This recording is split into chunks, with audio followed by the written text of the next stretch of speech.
के बारे में पढ़ रखा, ठीक है। तो ड्रिल मशीन में आज हम पढ़ेंगे ड्रिल मशीन में कौन कौन से ऑपरेशन कर सकते हैं, ठीक है। जैसे कि आप सबने ड्रिल मशीन में ऑपरेशन किया होगा तो केवल ड्रिलिंग किया होगा और बस ड्रिलिंग किया होगा, इसके अलावा आप कुछ ऑपरेशन नहीं किया। तो आज हम पढ़ेंगे ड्रिलिंग ऑपरेशन के बारे में, ठीक है। तो ड्रिलिंग ऑपरेशन कितने ऑपरेशन कर सकते हैं ड्रिल मशीन से, कितने प्रकार के उसमें टूल्स रहते हैं, ये सब देखेंगे, ठीक है। तो ड्रिलिंग ऑपरेशन में ये सब ऑपरेशन आते हैं, जिसमें पहला आता है आपका ड्रिलिंग, ठीक है, जिससे हम क्या करते हैं होल करते हैं आर पार, ठीक है। फिर आता है ड्रिलिंग। ड्रिलिंग होता है होल को फिनिश करता है और सही साइड में आता है, ठीक। और काउंटर सिंकिंग होता है थोड़ा तिरछा करना होल के इस लगभग सिरे को, और काउंटर बोरिंग कुछ गहराई तक गास में बड़ा करना पहले से किया गया होगा, ठीक है। और स्पॉट टेस्टिंग भी वही होता है, मतलब स्पॉट टेस्टिंग होता है जो ऊपर सतह ड्रिल के जो ऊपर सतह रहता है उसे केवल हम क्लीन करेंगे, ठीक है। और टेपिंग होता है, टेपिंग मतलब टेपिंग पता है किसी को, छुरी बनाना, ठीक है। जैसे कि बहुत जगह को नट बोल्ट रहता है, ये सब में टेप द्वारा, ठीक है। और ट्रिपलिंग होता है, ट्रिपलिंग ये आप सबके लिए नया होगा, लेकिन जब आगे चल पड़ेगा उसमें पता चल जाएगा। ये बोरिंग यहाँ भी है, यहाँ पे भी है, ठीक है, दो जगह बोरिंग है, लेकिन दोनों में अलग अलग अंतर है, इसमें काउंटर की है, इसमें बोरिंग है, ठीक है। आगे पहला हमारा आता है ड्रिलिंग। ड्रिलिंग होता क्या है, इस ऑपरेशन में ड्रिल बिट को मशीन स्पिंडल या चक में फिट करके हाथों में होल किया जाता है, ठीक है। ड्रिल बिट को हम किसमें बांधते हैं, चक में या फिर स्पिंडल में। स्पिंडल में कौन सा वाले का बांधते हैं, ए परसेंट एक वाला रहता है और स्ट्रेट रहता है, ठीक है। हम क्या करते हैं, अगर हमारा स्ट्रेट रहता है उसे हम डालते हैं ड्रिल चक में, एक वाला रहता है उसे स्पिंडल में डालते हैं, या सीधी को सॉकेट रहता है, ठीक। अब जानेंगे हम होल कितने प्रकार के होते हैं। पहला आता है थ्रू होल। वर्कपीस में आर पार होल करना थ्रू होल कहलाता है। अगर छेद एक जगह से स्टार्ट हुआ, यहाँ से स्टार्ट हुआ और नीचे जा गया, जिसे हम आर पार दे सकते हैं, वो क्या होगा हमारा थ्रू होल। और दूसरा आता है ब्लाइंड होल, थोड़ा सा दिक्कत है इसमें पॉइंट में देखना। ब्लाइंड होल वर्कपीस में कुछ गहराई तक होल करना जो आर पार ना हो उसे ब्लाइंड होल कहते हैं, ठीक है। हमें किसी एमएस प्लेट है, ठीक है, तब उसमें मोटाई उसकी 20 mm है, अब हमें केवल 10 mm तक करना है, ठीक है। तो आर पार दिखेगा, आर पार दिखेगा वो नहीं दिखेगा ना, वही मतलब कुछ गहराई तक जितना हमें दिया जाएगा वो क्या आएगा हमारा ब्लाइंड होल जो आर पार है, ठीक। इससे कुछ डाउट इसमें, ये देखो ये अपना क्या है, ये आपका अपना प्लेट है, सही से ये अपना ब्लाइंड होल, ये कितना है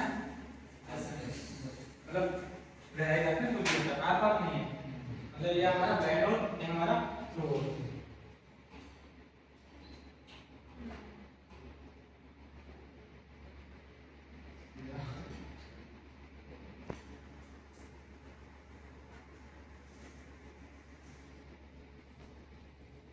दूसरा हमारा है रिमिंग।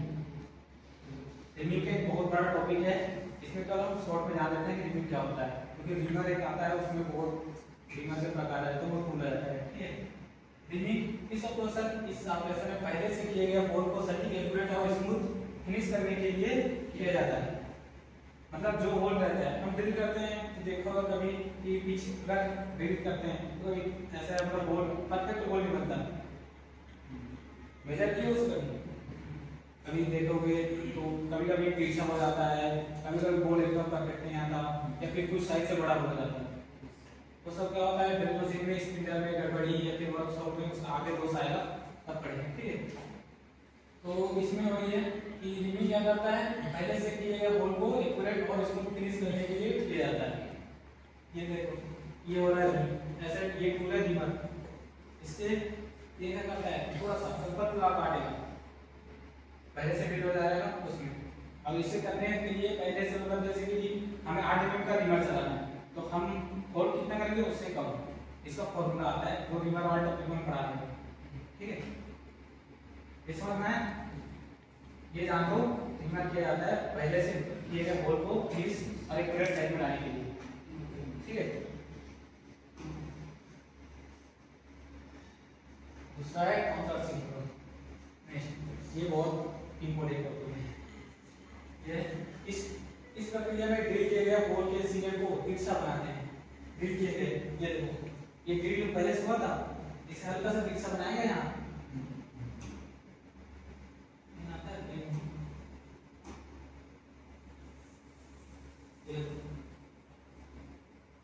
ये तिरछा बनाएंगे, ये पहले ऐसे होता है, ठीक है।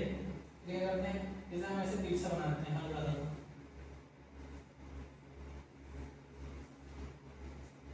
ये क्यों करते हैं, इसे बनाने के लिए काउंटर सिंकिंग टूल द्वारा किया जाता है। ये जो टूल है ना, ये अपना क्या है, counter sinking tool, counter sinking tool का उपयोग रिविट को लगाने के लिए। जब हम रिविट लगाते हैं, यहाँ पे डायग्राम रिविट क्या रहता है, ये प्लेट है तो, ठीक है, एक प्लेट ये दूसरा, तो क्या हमें रिविट यहाँ लगाना है, यहाँ ऐसे रिविट।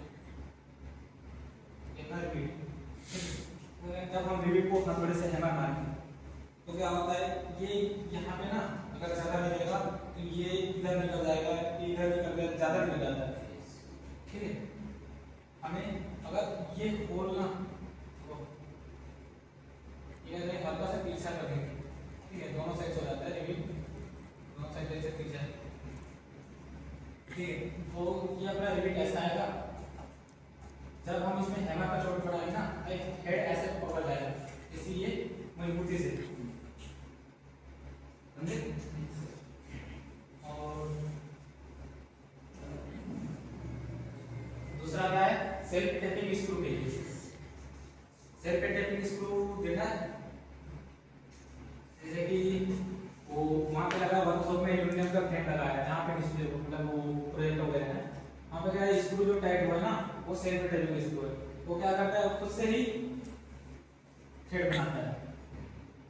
कोई जो होगी ना, पहले तो होल कर देंगे, उसमें होल हो जाएगा, ऐसे होल हो जाएगा, लेकिन क्या इसमें चूड़ी नहीं बनी रहेगी, तो कोई भी नट बोल्ट टाइट करेंगे तो उसमें टाइट नहीं होगा।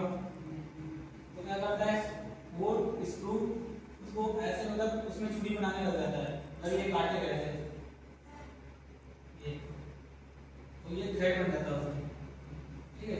तो ये क्या करता है, अगर हमें चलाना है स्टार्टिंग से, तो क्या करेगा, पहले अगर जैसे हमारा स्क्रू रहेगा वो डायरेक्ट उसमें होल में नहीं जाएगा, पूरे तरीके से बैठेगा नहीं, तो हम अगर चलाएंगे ना तो ये तो टूट जाएगा, ये तो बाहर निकल जाएगा, तो उसे हल्का सा जगह चाहिए, वो सेंटर में आ जाता है उसमें। जैसे ड्रिल बिट को बैठाने के लिए हम सेंटर पर उसको करते हैं ना, वैसे उसमें थोड़ा साइड साइड से अगर हम फिक्स कर देना होल को, तो उसके लिए काम आएगा, यस। और तीसरा हमारा बर्फ हटाने के लिए, हम जैसे ड्रिल करते हैं तो देखना पीछे की तरफ चिप्स ऐसे निकल जाते हैं एक्स्ट्रा, ठीक है, उसे खाली करना पड़ता है, लेकिन क्या वो फाइलिंग का तरीका है। अगर फाइलिंग करोगे तो वो होल रहता है ना, ऐसे कोई प्लेट है और अगर फाइलिंग करोगे तो वो ऐसे आ जाएगा अंदर की तरफ, जो बर्फ ऐसे बाहर निकला रहता है ना ऐसे, वो क्या करेगा, वो अंदर की तरफ ऐसे आ जाएगा, तो क्लियर नहीं होगा। तो इसी को हटाने के लिए इसमें क्या करना है, तिरछा ये काउंटर सिंकिंग कर देंगे तो ये हट जाता है इतना, समझे। तो बर्फ हटाने के लिए काउंटर सिंकिंग का उपयोग करते हैं। और दूसरा थ्रेड काटने के लिए, थ्रेड टेप जैसे हम चलाते हैं, टेप तो पता छुरी काटने के लिए भी बताया, तो हम जब टेप चलाएंगे ना तो स्टार्टिंग में होल छोटा रहता है, टेप का साइज से छोटा रहता है, तो होल क्या है उसमें ज्यादा फिट मतलब बैठता नहीं टेप, स्टार्टिंग में क्या होगा, दिक्कत आएगा चलाने में। वही मैं इससे बोला था, स्क्रू को चलाने के लिए जब बाहर निकल जाएगा या टूट जाएगा, फंस जाएगा या सीधा